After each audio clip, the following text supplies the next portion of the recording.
അതെ ഇവിടെ രണ്ട് ആൾക്കാരെ കേസുകൾ വാദിക്കുന്ന ആളാണ്. എന്തൊക്കെയുണ്ട് ഇവരെ കേസുകൾ വാദിക്കുന്ന ഒരു വലിയൊരു പണിയാണല്ലേ?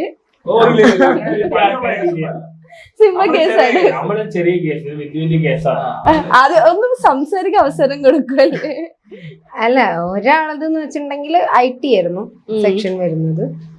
അതെന്ന് വെച്ചിട്ടുണ്ടെങ്കിൽ സോഷ്യൽ മീഡിയ ത്രൂ പോകുന്ന അഭിപ്രായം എങ്ങനെ പറയാം, അഭിപ്രായ സ്വാതന്ത്ര്യം ഉണ്ടോ, അതൊക്കെയാണല്ലോ നമ്മൾ ഡിസ്കസ് ചെയ്യേണ്ടത്, മുന്നോട്ട് വരേണ്ടത്. അപ്പൊ അതില് പറയുവാണെങ്കിൽ അഭിപ്രായ സ്വാതന്ത്ര്യമുണ്ട്.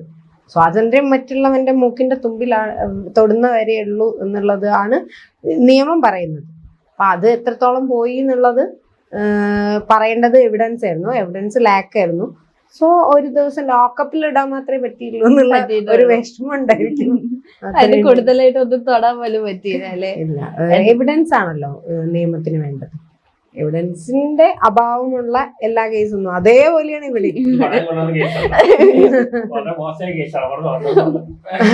എന്നാലും പക്ഷെ എല്ലാവർക്കും അറിയാതെ കാര്യങ്ങൾ ഇവിടെ വെച്ചിട്ടുണ്ടെങ്കിൽ ശരിക്കും പെടുത്തുമായിരുന്നു. ശരിക്കും തിരിച്ച് ഡിഫോമേഷൻ അപ്ലൈ ചെയ്യുന്നുണ്ട് നമ്മള്.